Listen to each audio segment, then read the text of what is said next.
C'est dur.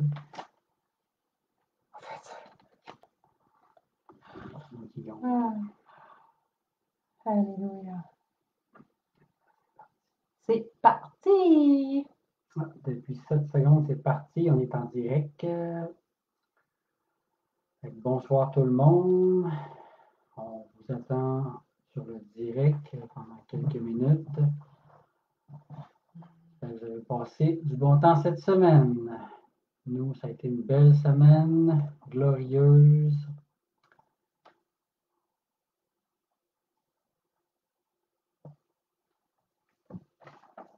On va attendre que les gens se connectent. Merci Seigneur Jésus de ce que tu vas faire ce soir, Seigneur. Salut Benoît.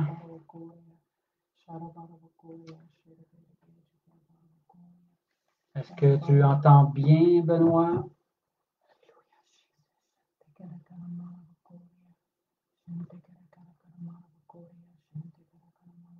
Si vous entendez bien, dites-nous-le par un oui ou un non.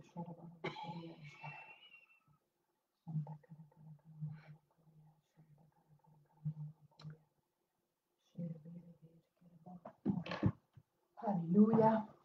Alléluia. Alléluia. Merci Jésus. Allô Laurence. Salut oui, la famille.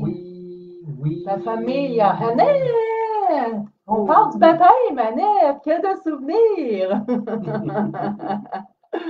Alléluia. Alléluia. Merci Seigneur Jésus.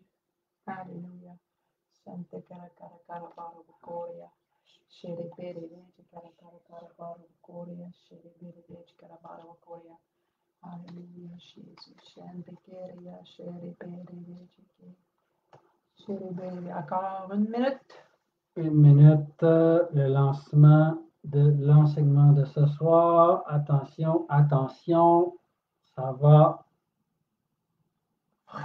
frapper fort. Révélation pour nous, frères et sœurs. Que l'Église se lève, que l'Église avance, que l'Église marche dans la vérité. Amen. Merci Seigneur. Oui, parce qu'on est tous en Jésus. Ce n'est pas une question de dénomination, mais c'est une question d'être frères et sœurs en Jésus pour aller faire des disciples, comme vous le savez tous. C'est notre commandement que Jésus nous a laissé, qui a quitté cette terre, qui a dit aux 12 apôtres, aux 11 apôtres, allez, faites des nations des disciples, baptisez-les.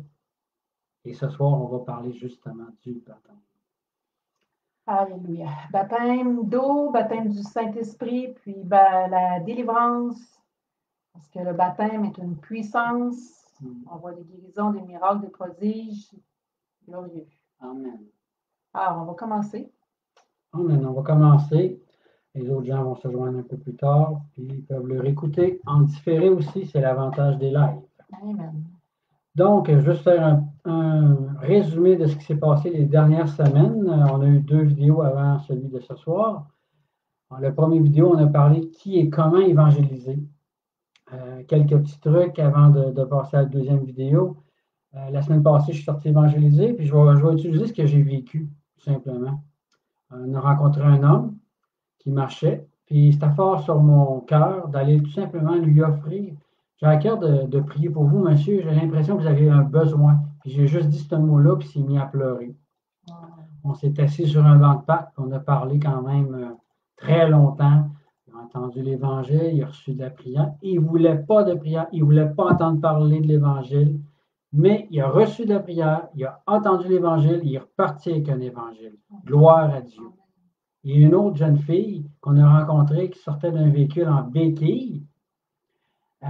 Ça a été plus fort que moi. Excusez-moi les filles, je vois que tu bois, qu'est-ce qui t'est arrivé? Et elle m'a conté son histoire, une entorse. Est-ce que tu me permettrais qu'on prie pour toi? Ça va prendre 10 secondes, c'est gratuit. Elle a accepté, elle a pointé sa cheville tout de suite, instantanément. Elle a accepté qu'on prie pour elle. On a vu une amélioration, puis après ça, on a expliqué l'Évangile. Simple comme ça, les amis. C'est assez simple. Après ça, la deuxième vidéo qu'on a vue après ça, quelques semaines plus tard, ça a été une personne de paix. Qu'est-ce qu'on fait avec une personne de paix? Dans Luc 10, ça mentionne une personne de paix. Quoi faire avec elle? C'est ce qu'on a mentionné dans la deuxième vidéo. Donc, si vous n'avez pas vu la deuxième vidéo, du moins, que vous regardez celui-ci, on vous recommande vraiment d'aller voir la deuxième vidéo parce qu'il y a une étape, comment parler aux gens justement avant d'arriver au baptême et tout ça. Ouais. Donc, c'est ça. Fait que sur ça, je vais prier pour mon épouse parce que ce soir, c'est mon épouse qui prend le plancher, comme on dit, qui va enseigner la parole. Fait que, Père éternel, je te prie, Seigneur, pour mon épouse, Seigneur. Je te prie de la oindre, Seigneur Jésus. Je te prie que ta parole, Seigneur, donne des révélations, Seigneur, à ton peuple, Seigneur Jésus. Je te remercie, Seigneur, de la oindre, de l'équiper. Je te prie même de la surprendre elle-même, Seigneur, qu'elle reçoive même des révélations durant son enseignement. Et je te prie de toucher les cœurs, peu importe les croyances de nos frères et de nos sœurs. Seigneur, je te remercie, Seigneur, de bénir tous et chacun. Au nom de Jésus, j'ai prié. Amen. Amen. Sur ça, bonne soirée, les amis. On se revoit bientôt. À tout à l'heure. OK. Donc, par rapport au baptême d'eau, si on commence à expliquer en fonction de ça, c'est que surtout les personnes qui ont été dans les églises plus traditionnelles, je crois que vraiment on s'est fait voler par l'ennemi ou ce qu'on a titré le baptême seulement à des personnes en particulier. Vous savez, quand on baptise les gens, c'est comme la cerise sur le sundae. Alors souvent, on peut travailler très fort ou œuvrer très fort à faire des semences, à chercher la face de Dieu, à vouloir vraiment sauver les âmes, intercéder. Mais lorsqu'on trouve cette personne de paix-là, que la personne de paix est prête vraiment à s'engager pour Christ, c'est vraiment une joie là, qui est ineffable. C'est quelque chose de grandiose. Et c'est vraiment ce que je trouve important à travers le baptême, c'est toujours aussi de s'auto-examiner, de savoir si nous-mêmes, on est d'abord un témoignage. Parce que c'est important de comprendre si nous-mêmes, on a des blessures ou qu'on fonctionne un peu tout croche dans notre vie. Mais je crois aussi que Dieu veut vraiment sonder notre cœur, sonder notre vie. Et plus qu'on avance de gloire en gloire, plus qu'on avance dans la révélation et plus qu'on va être victorieux.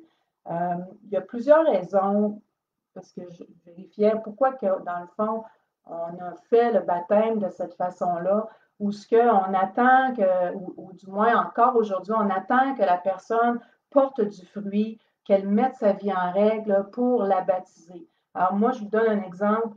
J'avais une vie de concubinage et qui n'était pas en règle, puis même on a refusé de vouloir me baptiser. Et il y a des personnes aussi, exemple, s'ils fumaient, ils ne pouvaient pas se faire baptiser. Maintenant, c'est des choses qu'on ne voit pas dans la Bible. Ça ne veut pas dire que les gens n'ont pas le cœur sincère, mais moi, mon cœur, personnellement, était tellement sincère que j'ai mis mon chum, autrefois, hein, j'étais dans le monde, alors je l'ai mis dehors. Parce que moi, le jour où on m'a annoncé ça, c'est comme si on me disait que je ne pouvais pas carrément rentrer dans le royaume de Dieu. C'était très fort en moi.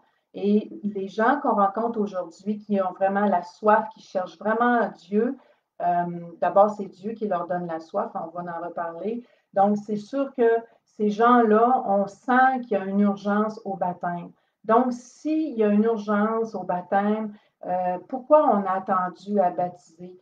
Et pourquoi on a voulu faire de cette façon-là? C'est peut-être parce qu'il y a eu beaucoup de peurs. Et les peurs, ce qui fait, c'est que ça nous amène à des blocages. Et les peurs, c'est peut-être peur de perdre les brebis, la peur de perdre de contrôle, la peur que peut-être que les gens aient un mauvais témoignage. Mais je pense que ce qui est important, c'est qu'on encadre bien les gens. Donc, si vous êtes seul dans une région éloignée ou que vous n'êtes pas dans une église ou quoi que ce soit, nous, on donne des cours principes fondamentaux, dont la leçon numéro 7 qui est sur le baptême. Et dès la première page, il y a un running qui dit un triangle avec un point d'exclamation pour vraiment attirer l'attention. On inscrit soit accompagné d'un ancien et soit redevable.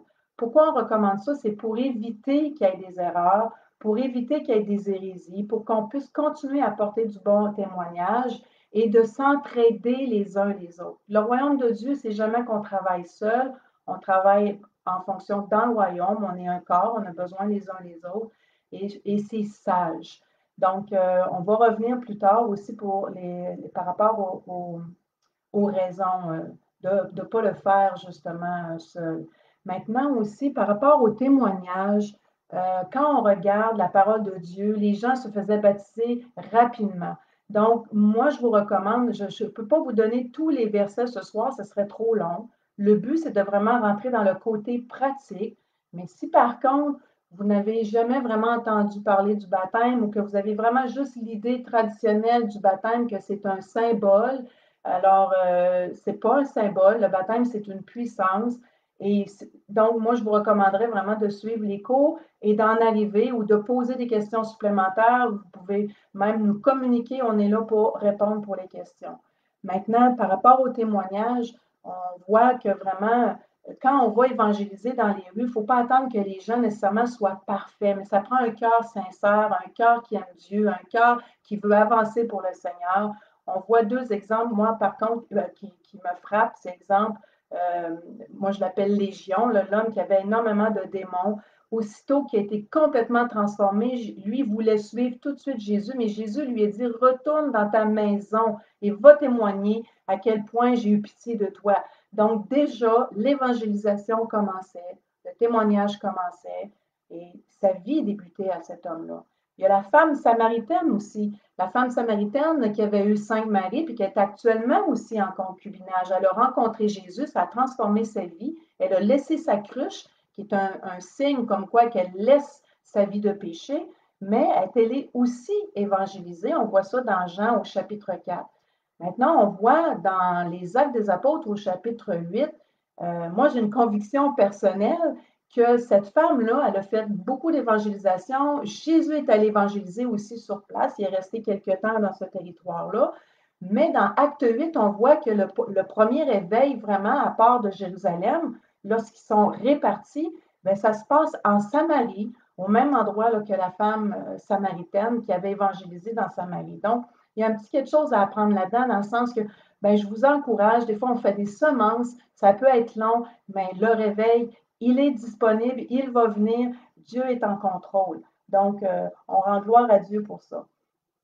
Maintenant, c'est important justement d'être bien encadré. Parce que la Bible a dit dans Matthieu 28, alors j'ai oublié de vous dire, j'espère que vous avez votre Bible, je vais vous donner quelques versets, mais des versets qu'on regarde souvent, mais que j'aimerais qu'on les regarde encore. Matthieu chapitre 28, verset 19. Alors, Matthieu 28, 19, il est écrit « Allez ». Alors, faites de toutes les nations des disciples. Alors, il n'y a pas d'exception. Dieu appelle toutes les nations des disciples. Et lorsqu'on parle de nation ici, on parle de ethnie. Et ça ne dit pas de sauver des âmes, ça dit de faire des disciples. Et faire des disciples, c'est simple. Et à quelque part, c'est dans le sens, c'est on reproduit ce que nous avons appris. Donc, c'est important, justement, la redevabilité, parce que si on a appris toutes sortes de choses puis qu'on est croche, on va se reproduire d'une façon croche aussi. Donc, c'est vraiment allez, faites des nations des disciples en les baptisant au nom du Père, du Fils et du Saint-Esprit et enseignez-leur à observer tout ce que je vous ai prescrit. Alors, c'est spécial ici que Jésus dit dans Matthieu 28 d'enseigner tout ce qui nous a prescrit. Il parle ici aux disciples, il parle aux apôtres qui l'ont suivi pendant 3 ans. Donc, ça veut dire que les apôtres suivaient le maître. C'est long à former un leader, c'est de 2 à 3 ans certains de former un leader. Donc, ça prend de l'investissement. Et eux, il y avait le meilleur des meilleurs des leaders qui était Jésus-Christ. Mais c'est spécial parce qu'il dit d'enseigner. Et là, souvent, on peut se mettre des fardeaux sur les épaules et en même temps, il faut craindre Dieu et il faut être très prudent sur qu'est-ce que j'enseigne.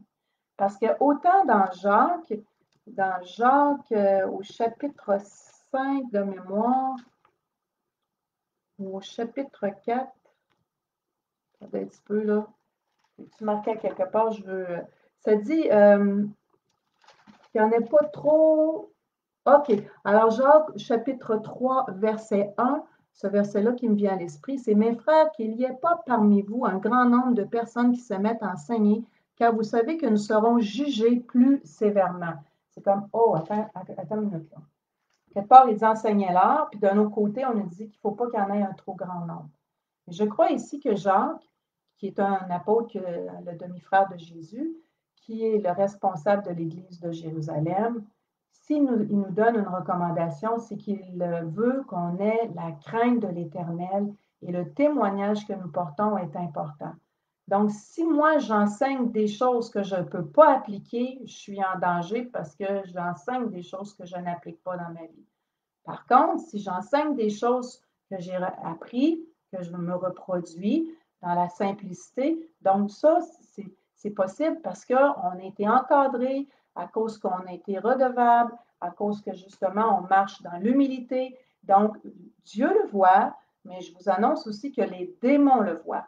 Donc, si nous sommes des personnes, exemple, rebelles, des personnes qui refusent d'être soumis les uns les autres, ben, à ce moment-là, autant les démons le voient. Et lorsque le temps sera venu d'aller dans les nouveaux cieux et une nouvelle terre, notre niveau avec les couronnes et tout ça, on a des niveaux de responsabilité que Jésus va nous donner en fonction de notre niveau d'humilité. Donc, marcher dans l'humilité, c'est vraiment par rapport aussi en fonction là, de la soumission.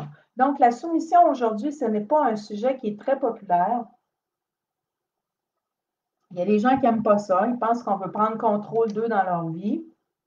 Mais ce n'est pas le cas. On veut encadrer, on veut s'assurer que les gens, ce qu'ils font, ben, que c'est fait d'une bonne façon. Parce que si on passe d'un disciple à un autre disciple qui est baptisé, un autre disciple qui va baptiser lui aussi, donc le chaînon, il faut qu'il soit un bon chaînon, que ce soit les bons fondements de Christ. Paul il le dit, de ne pas poser autre fondement que les fondements de Christ.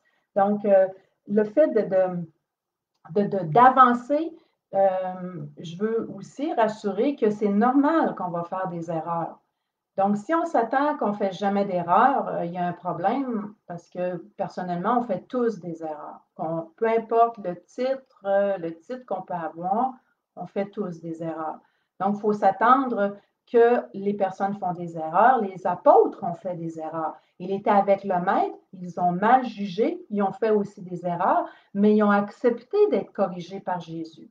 Donc, exemple, on prend l'exemple dans Marc 3, 17, si vous voulez le noter, je ne tournerai pas les pages, mais Jacques et Jean, on les a appelés les fils du tonnerre parce qu'ils disaient, ben, la Samarie ne veut pas nous accueillir, est-ce qu'on va commander aux éclairs du ciel de tomber? Jésus dit, vous ne savez pas de quel esprit vous êtes animés.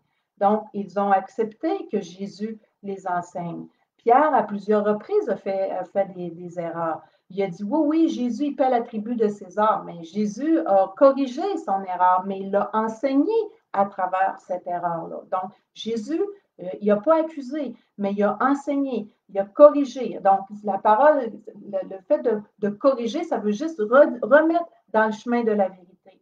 Donc, c'est le principe. Les disciples, à plusieurs reprises, ils disaient, faites la terre ou tassez les enfants.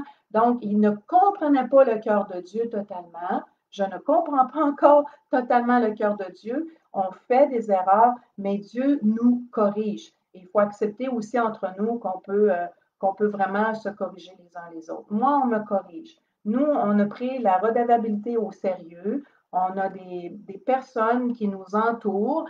Si on reçoit quelque chose en particulier, des projets ou que vraiment, nous, on prie avec ces personnes-là, on est redevable avec ces personnes-là. Et si on a même des questionnements doctrinaux, on vérifie nos choses. Pourquoi on a accepté cette chose-là? Mais premièrement, parce que c'est biblique. Dans Éphésiens, ça dit d'être soumis les uns les autres. Et deuxièmement, c'est pour nous protéger. Moi, je veux me protéger. Ma crainte, c'est de tomber dans la séduction. Donc, je ne veux pas tomber dans la séduction. Je me protège. Mon mari, c'est la même chose. Et il y a une sagesse aussi que je vais aller chercher. Moi, je suis vraiment à la recherche de la sagesse de Dieu. Et ceux qui ont plus d'expérience que moi m'amènent plus loin. Ceux qui ont plus d'expérience de moi ont une sagesse de plus que moi, je n'ai pas. Donc, c'est pour ça aussi que nous, on a choisi ça d'être redevable.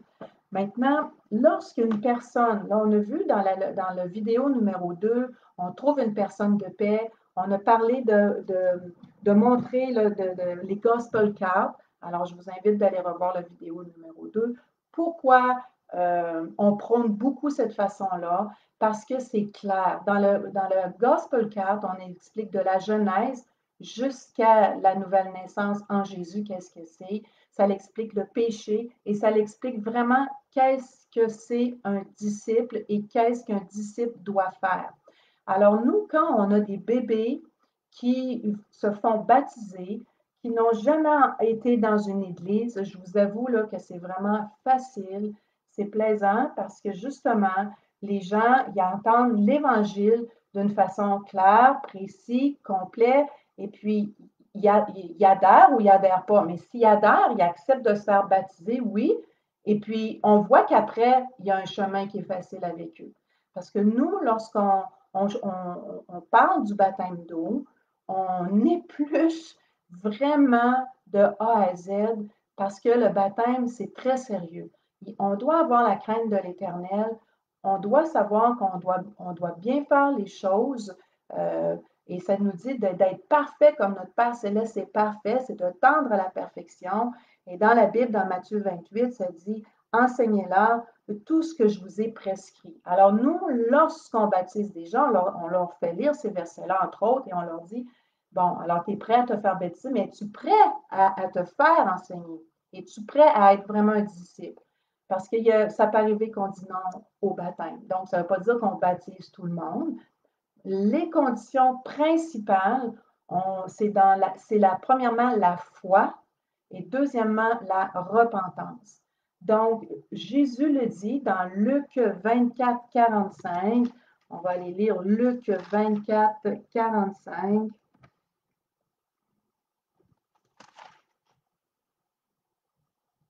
Donc, si vous avez des questions entre-temps, écrivez-les, puis à la fin, je vais répondre à vos questions parce que des fois, je vais juste regarder à la fin pour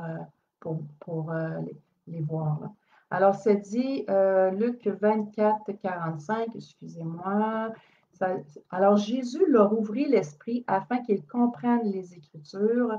Et ça dit au verset 47, excusez-moi, la repentance et le pardon des péchés sera prêché.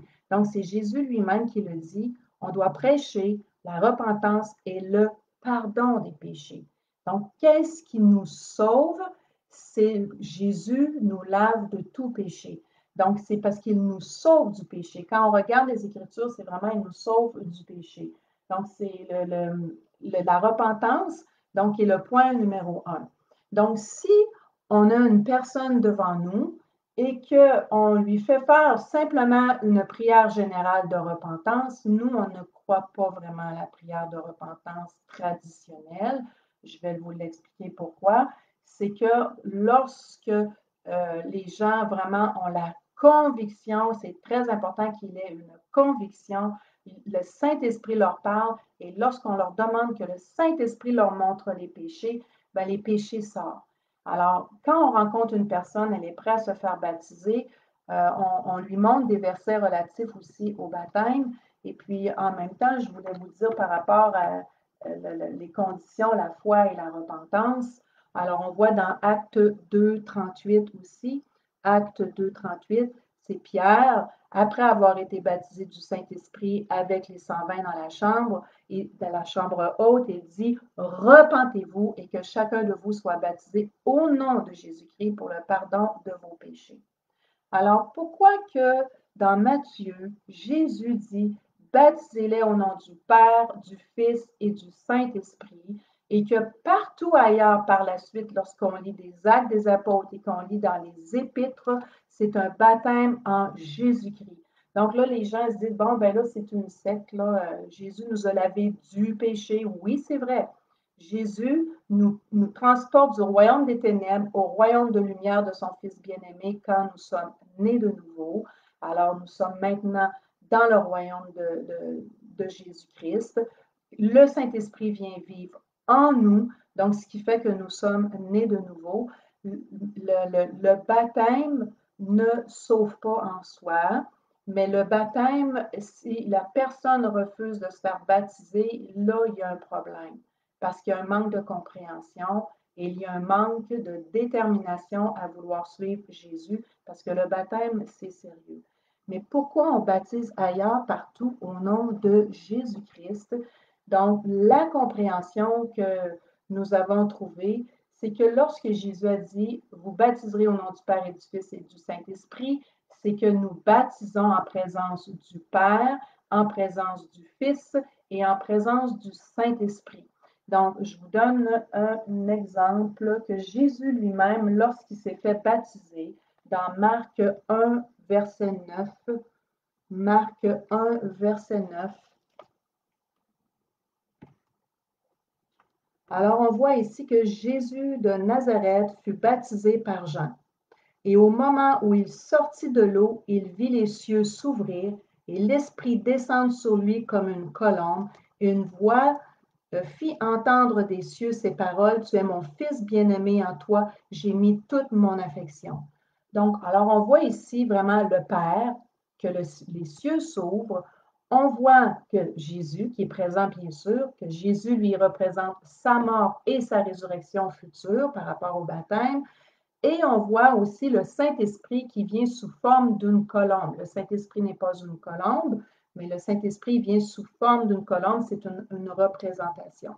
Donc, lorsque nous, si on retourne à Acte 2, 38, qui dit « Repentez-vous », donc alors on avise les gens, donc avant de te faire baptiser, c'est important que tu te repentes de tes péchés et là, on demande au Saint-Esprit que le Saint-Esprit révèle quel péché la personne doit se repentir dans sa vie.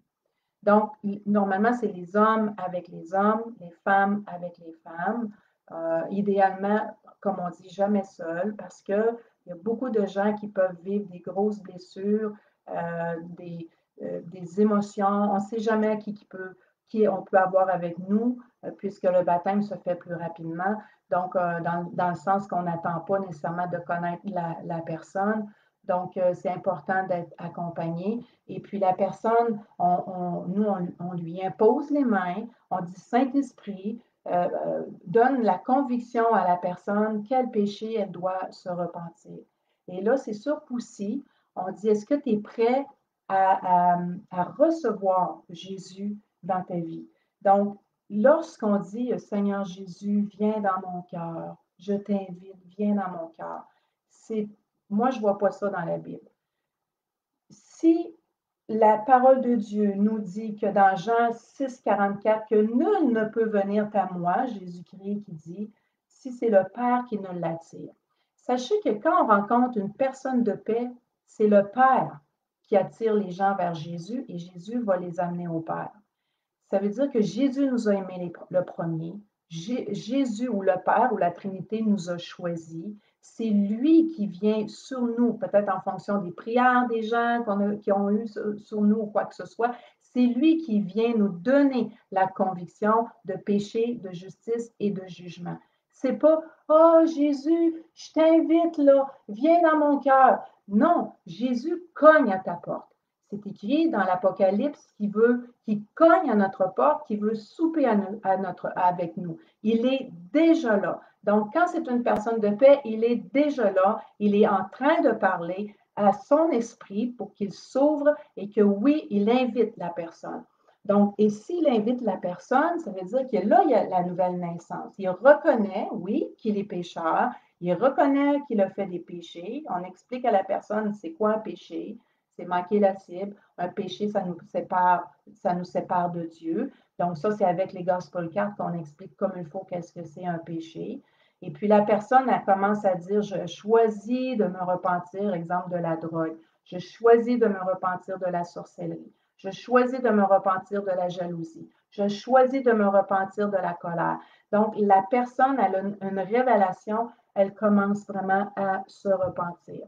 Donc, c'est une étape importante. Il y a des gens qui m'ont déjà dit, ah, c'est pas correct de faire ça, c'est d'amener la personne dans l'humiliation, mais c'est un acte d'humilité, mais en même temps, c'est un acte de gloire, de savoir à quel point on est croche et que le Dieu de gloire nous accepte dans son royaume. Donc, c'est toujours d'une façon, comment on explique ça aux personnes?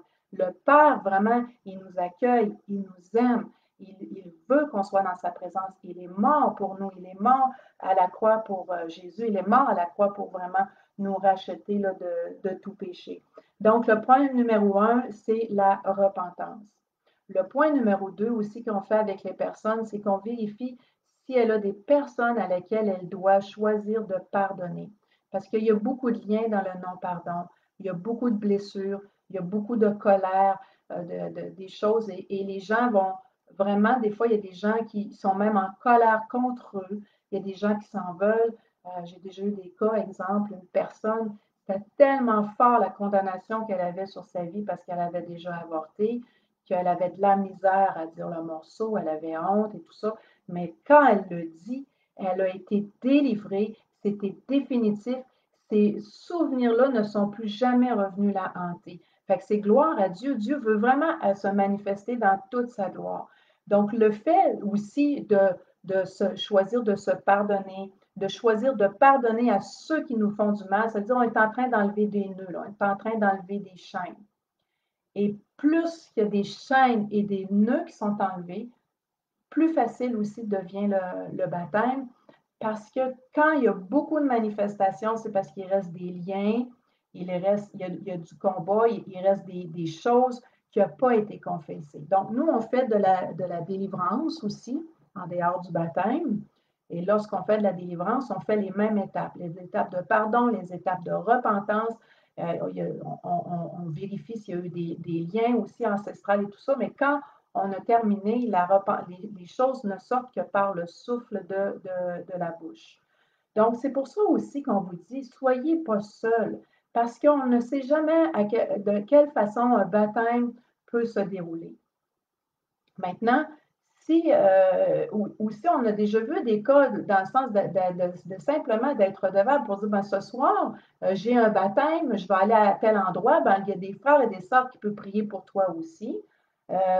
Moi, on a connu des gens où une personne, entre autres, où ce qui s'est mis à être dans une fausse doctrine et qui mélangeait la délivrance avec le baptême et qui s'est mis à rebaptiser tout le monde pour qu'ils reçoivent des délivrances. Et puis, bizarrement, c'est un homme qui baptisait juste des femmes tout seul dans la maison. Là.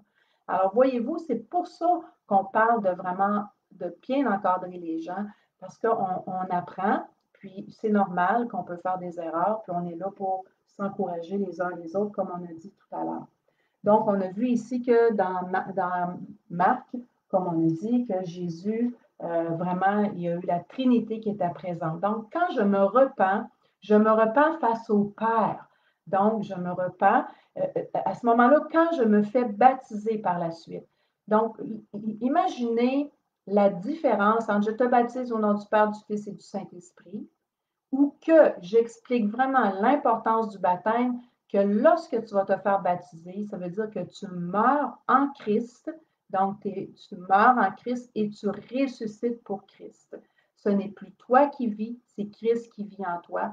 Tu marches en nouveauté de vie et le péché n'a plus d'emprise sur toi. C'est ce que ça l'explique dans Romains au chapitre 6. Donc, Romains chapitre 6, 7 et 8, allez méditer, lisez-le à plusieurs reprises, tranquillement, mâchez-le.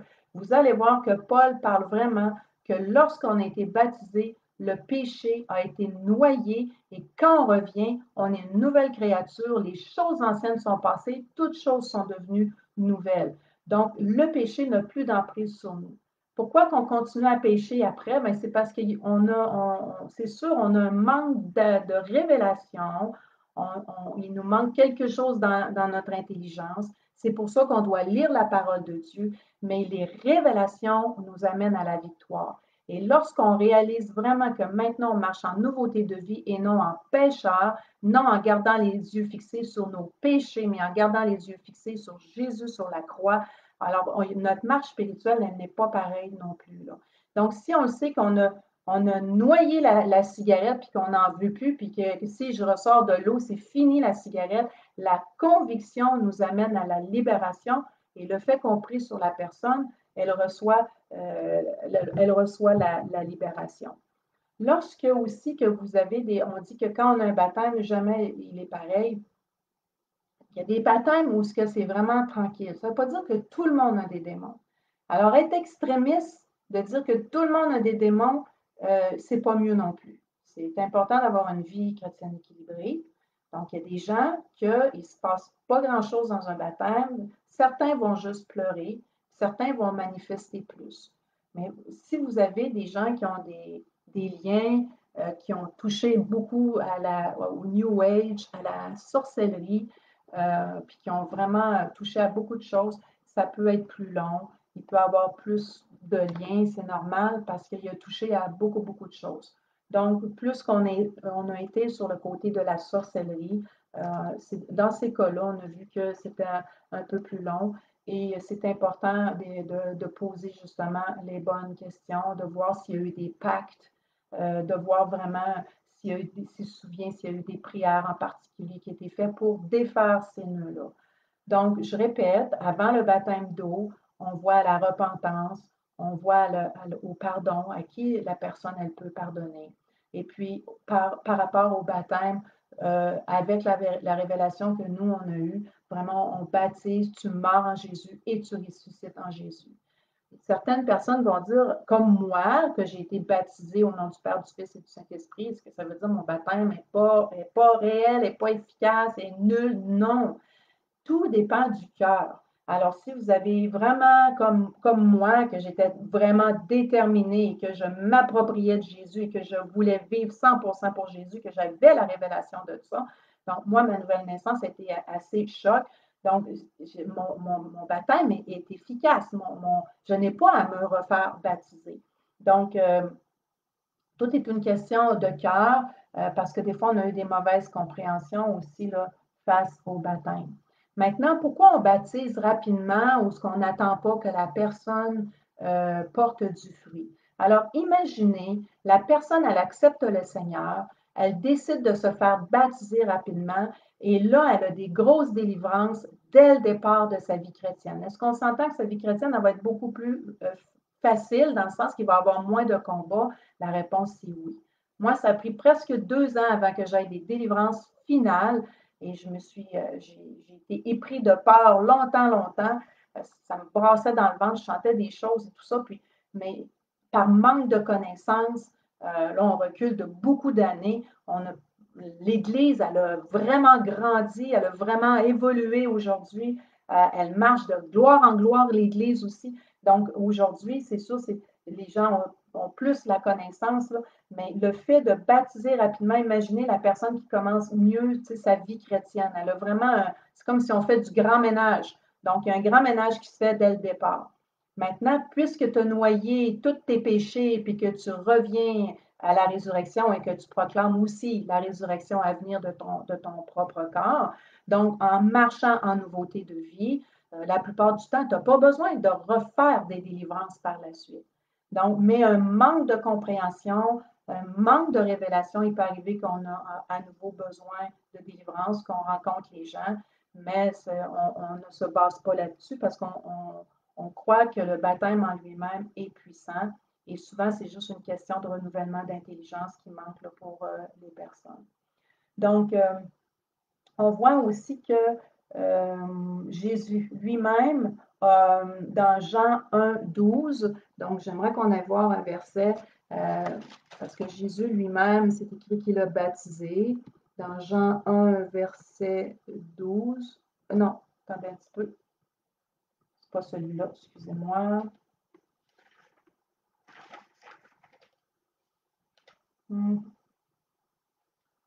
Oh, j'ai perdu ma référence. Je vais essayer de vous la trouver rapidement. OK. Merci Seigneur. Donc, dans Jean au chapitre 3, verset 23, donc c'est écrit aussi, et il baptisait, Jean aussi baptisait, Donc, juste avant, c'est dit, après cela, Jésus, accompagné de ses disciples, se rendit sur la terre de Judée et là, il demeurait avec eux et il baptisait, il au singulier. Donc, Jésus baptisait, mais on voit aussi dans Jean au chapitre 4, verset 2, c'est dit, il faisait et baptisait plus de disciples que Jean. Toutefois, Jésus ne baptisait pas lui-même, mais c'était ses disciples. Alors, on voit vraiment que Jésus, qui est notre meilleur modèle, qui est le meilleur leader, hein, qui est notre roi, Jésus, dès le départ, avec ses disciples, il les pratiquait par rapport au baptême. Donc, quand il y a eu le baptême des 3000 âmes, que Pierre, lorsqu'il est sorti de la Pentecôte, c'était pas nouveau pour eux de baptiser. Ils savaient qu'est-ce que c'était, ils avaient suivi le maître. Donc, ils savaient qu'est-ce que c'était chasser des démons, ils savaient qu'est-ce que c'était imposer les mains aux malades, les malades seraient guéris. Jésus, il les a équipés. Donc, équiper l'Église, ça veut dire que l'Église, elle peut aller dans les rues, imposer les mains aux malades, les malades sont guéris. Les gens, ils sont complètement touchés. Ça peut devenir une personne de paix. On va plus loin. On peut l'inviter à prendre un café. On partage l'Évangile davantage. On lui offre le baptême et ça peut se faire toute la journée même. Nous, on a eu un cas, entre autres, qu'une personne qui nous a communiqué, la personne, elle allait se suicider. C'était ça, là. Ou bien je me suicide, ou bien je trouve une réponse. Je viens vers vous, on me dit que vous pouviez avoir une réponse pour moi. Alors, nous, on s'est dit, d'accord, on lui a expliqué l'Évangile au complet. La personne, elle avait même le teint grisonnâtre et tout ça, les yeux noirs, vitreux. Elle vivait beaucoup des choses dures et le fait qu'il y avait des manifestations dans sa vie diabolique et tout ça, ça l'amenait aussi à des esprits de tourment et de suicide. Et lorsqu'on a fait la partie de repentance, déjà des délivrances commençaient sur notre divan. Lorsqu'on a fait des pardons, il y a un énorme pleur qui a sorti parce qu'il y a des choses qui s'en voulaient personnellement. Il y avait déjà même un travail qui avait commencé avant le baptême d'eau. Et lorsqu'on est rentré dans le baptême d'eau, on l'a baptisé. Là, il y a eu beaucoup de liens qui ont été brisés, qui ont été chassés. La personne, lorsqu'elle est sortie la journée même, sa famille ne le reconnaissait plus. Il leur demandait tous, mais qu'est-ce qui arrive avec toi? Parce que ce n'est pas le seul témoignage. On a d'autres témoignages de cette façon-là. Donc, moi, ça, c'est un témoignage que j'ai vécu dans un baptême là, personnellement. Et puis, il y a d'autres personnes. Il y a des personnes qui étaient épris de tellement de peur. C'est un esprit de peur, des blessures qui sont rentrées face à l'enfance ou face à des accidents, des événements particuliers. Donc, c'est pour ça qu'à la repentance, lorsqu'on a les informations, lorsqu'on impose les mains dans l'eau, lorsqu'il ressort, on prie en langue, on impose les mains. Maintenant, c'est important de chasser en disant les mots dans notre langue. Je te chasse, tu sors en parlant français, mais on prie aussi en langue pour avoir l'inspiration du Saint-Esprit. Donc, c'est important, c'est les démons, partout dans la Bible, on voit qu'ils ont été chassés par la parole. Donc, on chasse par la parole. Maintenant, lorsque on est 2 ou 3 qui délivrent une personne après le baptême, on demande à ce qu'il y ait un leader. Donc, dans le royaume de Satan, eux, ils voient si on est tous désordonnés, ils voient si nous-mêmes on a peur, ils voient si nous-mêmes on manque de confiance, ils ont un flair, alors ils voient les choses.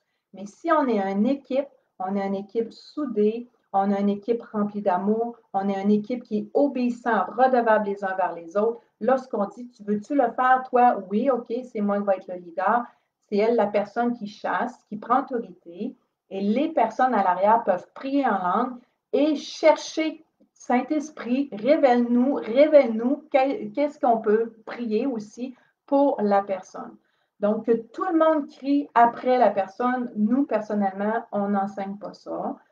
Deuxièmement, même crier, hein, parce qu'on a tous fait cette erreur-là, ce n'est pas nécessaire. Donc, nous, on a un inside joke dans la famille, là, excusez l'anglicisme, mais mes petits-enfants, moi, je ne crie pas après mes petits-enfants, mais ils connaissent l'autorité de grand-maman. Puis, on fait des farces des fois parce que je dis à mes petits-fils, je fais juste dire « Hey! » Puis, oh, grand-maman vient de parler, grand-maman vient d'agir. Donc, juste pour dire, ils honorent leur mamie ou leur grand-maman, ils connaissent l'autorité et puis, ben, ils sont petits, ils sont obéissants. Si moi, je connais mon identité, je sais que je porte l'habit de Christ, je n'ai pas besoin de me défoncer les cordes vocales pour avoir de l'autorité, c'est un mensonge. Imaginez là, le policier qui est dans le milieu de la rue, dans une intersection, qui fait la signalisation. Qu'est-ce qui fait que vous allez obéir à la personne qui fait la signalisation? Vous allez obéir parce qu'il porte un habit. Alors, quand on est avec Christ, on porte l'habit de Christ.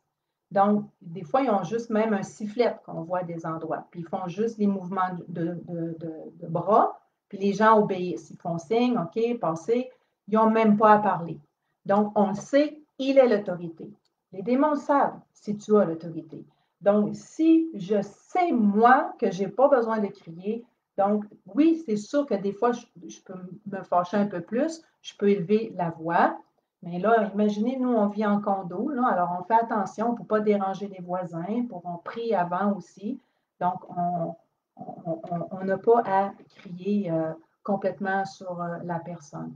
Donc, les esprits, ça sort. Et aussi, vous avez l'autorité. Nous, on commande à ce qu'il n'y ait pas de manifestation. Donc, alors, des fois, les gens aiment ça, là, voir un show, là, que ça bouge beaucoup, mais il y a quelque chose qui me vient à l'esprit. Merci Seigneur. Sachez, l'image est un peu crue, que chaque fois qu'il y a une manifestation, chaque fois qu'il y a un abus de démon dans une personne, on devrait être vraiment rempli d'extrême compassion. C'est comme un viol. Il n'y a pas de droit légal d'être là. Il est en train d'abuser la personne. Alors, tu sors. Moi, j'ai déjà vu une délivrance qui dit « Ah, ça sort par le cri d'un chien. » Là, c'est pas moi qui l'idée. Alors, c'est pour vous dire, j'aurais pu me mettre en guerre sur la personne, ça n'a pas d'allure ce que tu fais. Non, c'est pas comme ça. Non. J'ai respecté l'autorité, je priais, puis je disais « Seigneur, ouvre-moi une porte. » À un moment donné, la personne, elle me dit « Est-ce que c'est pas lors d'un baptême, c'est lors de d'autres circonstances, mais c'est pour vous donner un exemple. » Et là, la personne, à un moment donné, elle dit « As-tu quelque chose? » J'ai dit « Oui, j'ai quelque chose. » Elle me dit, vas-y. Elle m'a donné le lead. Et quand j'ai pris le lead, ben là, à ce moment-là, j'ai interdit toute forme de manifestation et j'ai commandé que ça sorte seulement par le souffle de la bouche. Puis la personne, elle a été délivrée, elle a arrêté de japper. Alors, c'est pour vous dire, des fois, par manque de connaissances, on peut faire des erreurs. Donc, c'est pour ça que c'est bon d'être encadré, d'être avec des personnes qui sont plus matures et qui ont eu de l'expérience. Alors, on voit que Jésus aussi a baptisé et que les disciples ont baptisé. Bien sûr, on le voit à plein d'endroits dans les actes des apôtres. Maintenant, pourquoi le baptême est une puissance et que ce n'est pas un symbole? La réponse, on le retrouve dans plusieurs versets. Nous, on l'explique dans la leçon de principes fondamentaux à la leçon 7, mais c'est exactement qui confirme que moi, j'ai un habit qui ne m'appartient pas, là, puis j'ai accepté la vie de Christ et le fait que je me fais baptiser, je me recouvre de cet habit-là de Christ. Donc, je peux peut-être regarder si je le trouverais rapidement, je pourrais vous donner. Donc, on voit vraiment dans Romains 6, qui dit au verset 5 que nous marchons en nouveauté de Christ, en nouveauté de vie. On voit que c'est vraiment en conformité de sa mort que nous sommes baptisés et en sa résurrection. Donc, vous savez, il y a des sites d'enfouissement. Hein, le péché, ça pue. Hein, donc, le péché, ça pue. Il faut enterrer les déchets parce que ça pue. Donc, on enterre, hein, c'est comme on enterre, on noie les péchés parce que ça pue. Mais quand il sort, la personne, elle sent propre. Elle est lavée, elle est purifiée. Donc, le corps du péché fut détruit pour que nous ne soyons plus esclaves du péché au verset 7. Alors, Romains 6, verset 7, le corps du péché fut détruit pour que nous ne soyons plus esclaves du péché, car celui qui est mort est libre du péché. Alors, tu viens de confirmer dans ton baptême que oui, je meurs pour Christ et je ressuscite pour Christ. C'est pour ça que c'est important de bien expliquer le baptême. Parce que si on explique bien le baptême, la personne est en mesure de se positionner. Oh, attends une minute, là. C'est plus sérieux que je pensais. Je ne suis pas encore prête. faut accepter ça. Donc, on la relâche, on garde contact, on continue à dire des choses. Elle peut revenir plus tard, comme elle peut s'éloigner parce que le message, elle ne l'accepte pas, c'est normal, c'est pas tous. Hein? Jésus veut que tous soient sauvés, mais c'est pas tous qui vont être sauvés. Mais il ne faut pas baptiser les gens juste parce qu'on veut baptiser les gens. C'est comme on veut tellement délivrer les gens, des fois on veut plus délivrer les gens que les gens eux-mêmes veulent être délivrés. Donc là, je pense que je suis en train de parler à quelqu'un là, actuellement, ce que le Seigneur me montre. Je répète, là, on veut plus des fois délivrer les gens que les gens eux-mêmes veulent être délivrés. Et je le dis souvent, s'il y a une voiture devant moi puis que je dois pousser la voiture, mais que la personne pèse sur le break, moi, je ne pousse plus là. On accepte le temps de Dieu, on laisse la personne mûrir avec tout ça, et puis plus tard, la personne, elle va revenir. C'est des excellentes semences, et puis la personne, je suis convaincue que Dieu va vraiment la ramener. Donc, alors, on a parlé de la repentance, on a parlé du pardon, on a parlé du baptême. Là, on voit que la personne, finalement, elle commence à se calmer, on le ressent dans notre esprit, ou même des fois, on peut ressentir que l'ennemi est en train de nous avoir. Non, il y a encore d'autres choses, ou même la personne témoigne, je sens encore quelque chose. Donc, c'est bon aussi de poser des questions. Poser des questions. Comment ça va? Comment tu te sens? Je me sens bien, je me sens toute libre. Donc, là, on peut prier pour le baptême du Saint-Esprit. Donc, alors, on prie en langue. C'est sûr que pendant les Gospel Cards, on a expliqué qu'est-ce qu'était le baptême du Saint-Esprit. On a montré des versets dans la Bible en lien avec le baptême du Saint-Esprit. Et puis, on impose les mains et les gens reçoivent le Saint-Esprit. 99% des gens que nous baptisons reçoivent le baptême du Saint-Esprit. Ceux qui ne le reçoivent pas, je vous avoue que des fois, j'ai comme un doute. Est-ce qu'elle a vraiment compris le message de l'Évangile? Et là, ça l'amène à une question. Je fais quoi, moi, si j'ai baptisé la personne puis que finalement, c'était tout cérébral? Mais ça aussi, on l'explique à la personne. Premièrement, vous le voyez dans la repentance que ça ne fonctionne pas. S'il n'y a rien qui sort, il n'y a rien qui vient, il faut vraiment creuser, prier, il faut poser des questions. Il y a des choses que la personne ne doit pas comprendre et c'est peut-être juste cérébral. Parce que la nouvelle naissance, c'est un miracle. Donc, les gens, des fois aussi, ils naissent de nouveau, tout comme en même temps, ils peuvent naître de nouveau dans l'eau parce que la déclaration, il le fait dans l'eau. J'accepte de mourir pour Jésus, je ressuscite pour Jésus. Donc, c'est pour ça, des fois, les gens, ils sont mêlés entre, tu leur dis, ah, c'est quand tu été baptisé, c'est quand tu es né de nouveau, toi, ben, lors de mon baptême, mais ce n'est pas le baptême qui fait naître de nouveau. C'est le Saint-Esprit qu'il rentre dans la personne, puis qu'il fait que c'est parce que la personne s'est repentie. Donc, elle a reconnu qu'elle était perdue sans Christ. Donc, le baptême, c'est vraiment le cheminement, c'est la suite des choses. Donc, si elle est vraiment née de nouveau, elle va avoir le désir de se faire baptiser. Mais si elle n'a pas le désir de se faire baptiser, elle n'est pas née de nouveau. Alors, des fois, il y a des gens qui retardent. Il y a vraiment un problème de compréhension. Puis, il y a peut-être la question de est-ce que la personne, elle est vraiment aussi là, née de nouveau. Donc, je suis en train d'expliquer quelque chose, guider mes parties, là, vous m'excuserez, j'ai beaucoup à dire par rapport au baptême. Si des fois, quelqu'un se souvient de qu'est-ce que je devais dire, puis que l'idée m'est sortie, là. Mais lorsqu'on appelle aussi à la repentance, il y a une différence entre confesser un péché aussi, puis d'avoir la conviction de péché. Parce qu'il y a des gens qui peuvent dire, je choisis de me repentir de la cigarette, exemple, ou du concubinage, mais ils n'ont pas vraiment la conviction que c'est péché.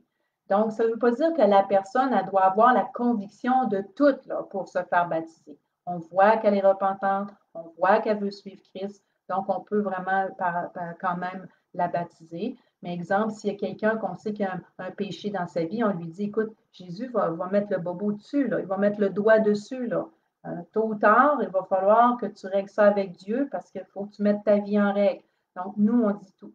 Et c'est ça qui me revient, merci Seigneur. Donc, si on a baptisé une personne, finalement, c'était juste cérébral, c'est sûr que ça aussi, on le dit à la personne, écoute, Dieu voit ton cœur, c'est ton salut, c'est ta responsabilité. Moi, ma responsabilité, c'est de bien transmettre les choses. Sa responsabilité, c'est d'accepter ou non le salut que Jésus lui offre. Alors, on leur dit simplement à la personne, ben, écoute, si c'est juste cérébral, tu vas juste être mouillé. Tu vas être mouillé, tu vas sortir de l'eau. Donc, je crois qu'on a eu un cas sur tous les cas qu'on a eus, c'était dans nos débuts de baptême, où ce que la personne, finalement, c'était cérébral. Et puis, on a manqué de discernement à ce moment-là. On a pris sa parole, mais finalement, la personne, elle n'avait pas vraiment saisi. Et puis, l'importance de vraiment aussi de savoir la repentance des péchés, bien, ça nous donne vraiment la cible sur contre quoi prier. Donc, si elle a des problèmes de dépendance, on prie contre la dépendance. Et si vraiment on est nouveau, puis on ne sait pas comment ça fonctionne, tout ça, vous savez que dans la Bible, il y a plein d'endroits, Jésus dit esprit impur, sort. Alors, si vous ne savez pas c'est quoi le nom de l'esprit, vous pouvez dire esprit impur, sort. L'Évangile, elle est simple. Alors, donc, j'ai pas mal fait le tour. Il y a des gens qui nous ont dit aussi, il y a deux questions que j'ai reçues en avance. Est-ce qu'on peut inviter des gens à un baptême? Alors, tout est une question de choix personnel. Ça dépend vous-même si vous êtes à l'aise avec ça, la personne qui baptise. Est-ce que la personne qui se fait baptiser peut inviter des amis? Donc, moi, j'ai déjà eu une fois qu'il y a des gens qui voulaient inviter plein de monde dans la maison. Bien, la réponse, c'était non, c'est chez nous. Alors, si tu veux que nous, on te baptise, il y a certaines règles. Alors, on a mis des règles, on n'était pas à l'extérieur. Et puis, on a eu des cas, exemple aussi, on a prié le Seigneur si la personne devait venir parce que ça peut arriver que le fait de tout voir ça, il y a un choc entre les ténèbres et la lumière. Donc, est-ce que la personne elle peut nous amener des argumentations, toutes choses, là, est-ce que ça peut amener à une sorte de conflit? Il faut vraiment demander là, au Saint-Esprit qui nous dirige. Donc, moi, il y a une fois, je voulais pas nécessairement que la personne vienne, puis le Saint-Esprit a dit oui, qu'elle soit là, là, présente. Et puis la personne, elle a accepté le Seigneur, elle a pleuré en voyant le baptême, elle a accepté le Seigneur une couple de mois plus tard. Et puis aussi, l'autre fait de ne pas être seul, c'est qu'il y a une journée, on baptisait deux personnes dans la famille, donc le père et le fils. Et ce qui est arrivé, c'est qu'au moment où on baptisait le père, on prend l'autorité, ben, le fils s'est mis à avoir des maux de cœur. Donc, il a fallu aussi s'occuper du fils. Si on avait été seul, on aurait été mal pris aussi. Donc, c'est une question de sagesse. Maintenant, s'il y a des gens aussi qui rentrent dans votre maison, mais protégez-vous dans le sens qu'on ne sait pas qui rentre dans la maison. On est dans des mauvais temps. Il y a des gens qui cherchent juste à faire des scandales, à briser la réputation. Alors, soyons sages. Nous, on demande, même si on est deux, mon époux et moi, on demande toujours à une personne de venir nous accompagner, premièrement parce qu'on veut se multiplier, on veut enseigner à travers ça. Donc, on ne prend pas le privilège que c'est juste nous qui baptisons. Et aussi pour notre protection, parce que les gens pourraient dire, ben, je suis allé chez un couple, voici ce qu'ils m'ont fait, ça pourrait être du mensonge. On a un témoin avec nous. La Bible elle parle toujours de 2 ou 3 témoins, qui est l'idéal. L'autre question qu'on m'a demandé, c'est si je pouvais me refaire baptiser. Eh bien, ça dépend toujours. Si ton premier baptême, tu es convaincu que tu n'étais pas sincère, donc je ne crois pas que ce soit comme la faute de l'Assemblée en soi, là, mais des fois, notre cœur, on a eu un manque de compréhension, on n'était pas sincère, on n'a pas vraiment donné notre vie au Seigneur. Alors, on a des combats tout le temps dans notre vie. Ben, je pourrais te dire, oui, il peut être possible qu'on se refasse baptiser, mais sache que si tu choisis de te refaire baptiser, tu es en train de confesser aussi que ton baptême n'était pas efficace. Le premier n'était pas comme valide. Donc, aussi, nous, on demande, on pose des questions aux gens parce que des fois, les gens, ils pensent qu'ils ont besoin de se refaire baptiser simplement pour avoir une délivrance. Donc, on pose des questions par rapport à qu'est-ce qu'ils ont compris pour le baptême. Et des fois, c'est juste parce qu'ils ont besoin de délivrance. Donc, ce n'est pas parce qu'ils ont besoin de se faire rebaptiser. Donc, ce serait une fausse théologie qu'on rebaptise les gens juste pour qu'ils soient délivrés. Donc, ce n'est pas des choses que nous appuyons. Et puis, ou un renouvellement d'intelligence. Donc, est-ce que ton premier baptême était valide? On pose des questions en fonction de ça. Qu'est-ce que tu avais compris? Parce que malheureusement, il y a des gens qui se sont déjà fait baptiser simplement pour faire partie d'une congrégation, faire partie de la gang, juste parce qu'ils se disaient, ben, je veux embarquer là-dedans. mais ils n'avaient pas réalisé qu'ils mouraient pour Christ, qu'ils étaient serviteurs de Christ, que c'est plus eux autres qui vivent, c'est Christ qui vit en eux. Donc, c'est pour ça que moi, je vous dis qu'on explique vraiment toutes les choses là, dès le départ. Donc, j'ai terminé, j'ai fait le tour par rapport le baptême du Saint-Esprit. C'est vrai, une dernière petite chose, c'est déjà arrivé un cas où je n'étais pas sûre que la personne elle était sincère. Donc, ce qu'on peut faire, c'est qu'on va dire, ben écoute, on va repentir par rapport à tes péchés, puis on va prier pour le baptême du Saint-Esprit. Donc, pour prier pour le baptême du Saint-Esprit, on fait prier la personne, dans le sens que merci Seigneur, là, en gros, tu me pardonnes de mes péchés, merci Seigneur parce que tu m'aimes et que c'est un cadeau, c'est un don que tu me donnes. Pardonne-moi de mes péchés et remplis-moi de ton Saint-Esprit. Et là, on prie en langue sur la personne. Et il arrive à l'occasion qu'on va dire à la personne aussi, concentre-toi sur Jésus ou garde les yeux fixés sur Jésus dans ton esprit. Là, les gens pensent que c'est comme on veut faire de la méditation là, ou le vide. Non, c'est pas ça. C'est que trop souvent, notre intelligence, elle est trop forte. Et il y a des gens qui ont de la difficulté à recevoir parce qu'ils sont trop dans leur tête.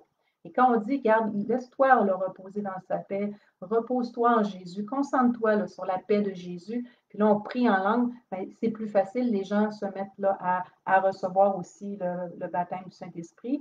C'est un petit truc qu'on a appris par expérience. Il arrive aussi dans les centres commerciaux, lors de l'évangélisation, où ce que les gens, lorsqu'on les rencontre, ils nous disent, exemple, ben, je suis catholique. Ah oui, OK. Donc, moi, je leur dis, donc, vous êtes chrétien? Oui, oui, je suis chrétien. Est-ce que je le demande directement, êtes-vous né de nouveau? Donc, il y en a qui vont dire oui, il y en a qui disent non, puis là, j'explique qu'est-ce que c'est. Ah, moi aussi, je ne savais pas ce que c'était avant.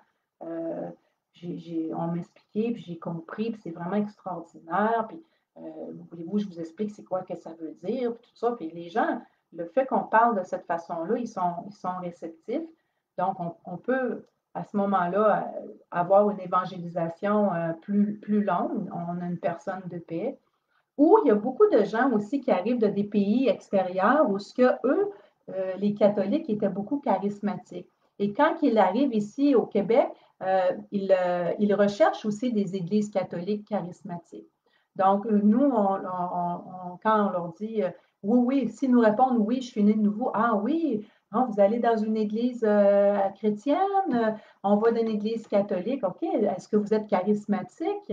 Oui, oui, on est charismatique. Ah oui, est-ce que vous l'avez reçu, le baptême du Saint-Esprit? Ah, c'est trippant, hein? On échange. Donc, la personne, elle dit, ah non, je ne l'ai pas reçu. Aimeriez-vous ça l'avoir? Oui, j'aimerais ça l'avoir. Alors, à plusieurs reprises, même notre ami qui nous écoute, Yvette, dans le centre commercial, a reçu le baptême du Saint-Esprit. J'ai d'autres personnes aussi qui étaient catholiques, qui ont reçu le baptême du Saint-Esprit. C'est arrivé à plusieurs reprises. Ils le désiraient vraiment, mais des fois, c'est un manque d'enseignement. Donc, on les a fait prier en langue directement dans les centres commerciaux. Donc, des fois, les gens ont de la difficulté à recevoir parce que c'est par rapport à l'intelligence. Et quand, des fois, ça fait des années qu'ils sont chrétiens aussi, il y a trop de raisonnement en fonction des enseignements qu'ils ont eus. Ah, si je ne comprends pas, c'est pas biblique, il faut comprendre. Donc, dernièrement, à la dernière évangélisation, j'ai eu une dame comme ça. J'ai tenté de bien lui expliquer, mais finalement, ça ne fonctionnait pas, le baptême du Saint-Esprit, mais c'est parce qu'elle revenait toujours, là, on voyait qu'il y avait un mur par rapport à la compréhension. Fait qu'on l'a relâché, puis on lui a donné nos cartes pour qu'elle nous communique, puis qu'on lui envoie des infos là, supplémentaires. Donc, j'espère que ça vous a béni. Alors, on voit dans la Bible là, les baptêmes qui se sont faits rapidement. On voit à Acte 8, je vous recommande, lisez Acte 8 là, étape par étape de façon tranquille. Vous allez voir là, en méditant, pas de façon tranquille, en méditant, vous allez voir les étapes, comment ça s'est produit. Et puis, vous allez voir aussi qu'il chassait des démons, puis après, il les baptisait aussi. Donc, on voit que, tu sais, ça enlève toute la théologie. Un chrétien, peut-tu avoir un démon ou non? C'est parce que dans les Actes des Apôtres, il chassait les démons. Puis, on a enlevé ça aussi à l'Église. Donc, si on enlève la puissance partout, on enlève la puissance dans le baptême, on enlève la puissance du baptême du Saint-Esprit qui est peut-être juste à la Pentecôte ou on ne croit pas à l'Assemblée au baptême du Saint-Esprit. On enlève la puissance de chasser des démons aussi dans l'assemblée. Ben, la présence de Dieu, elle est où, là? Il faut revenir à la crainte de Dieu, il faut revenir à la base. Donc, si vous avez plus d'informations que vous désirez avoir, alors vous pourrez nous écrire. On vous encourage, on fait ces vidéos-là pour vous donner la compréhension et que vous puissiez aller, que vous puissiez évangéliser, mais que vous puissiez marcher complètement dans votre identité que Dieu vous a donnée, que vous avez l'autorité de baptiser, que vous avez l'autorité de chasser des démons, mais soyez encadrés. Et puis, s'il y a des problèmes dans votre entourage, quoi que ce soit, ben, appelez-nous, on peut peut-être vous donner quelques conseils supplémentaires ou nous, on peut vous aider. On a déjà coaché des gens avec la caméra à distance, donc on peut vous aider. Nous, ce qu'on désire, c'est que l'Église se lève. Donc, alors moi, je vous relâche. J'attends juste quelques secondes s'il y a des questions supplémentaires que vous puissiez me le dire, là, s'il vous plaît. Puis, sinon, ben, on va se relâcher ici.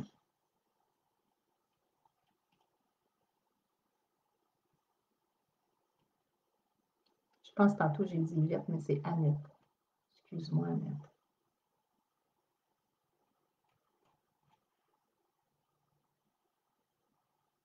Alors, ben merci, Annette, pour tes commentaires, tes encouragements. Je t'encourage dans ton ministère aussi. Seigneur, je prie pour Annette que vraiment elle puisse aller plus loin, qu'elle puisse voir des signes, des prodiges encore plus dans sa vie, Seigneur. Je te prie, Seigneur, vraiment que l'entourage proche d'elle, tu sais qui doit être sauvé, que tu la bénis et que les gens autour d'elle, dans sa famille, reçoivent, Seigneur, le pardon des péchés et qu'ils naissent de nouveau, Seigneur. Merci, Seigneur, pour le réveil qui se passe, Seigneur, dans son territoire, Seigneur, au nom de Jésus. Alors, je vous bénis. Je vous ai vraiment, c'était long, 1 heure. Je ne pensais pas que ce soit long comme ça. Donc, soyez bénis. Il y a beaucoup de choses à dire. Si vous êtes intéressé, on peut vous donner les informations des cours principes fondamentaux aussi. Et passez une belle soirée.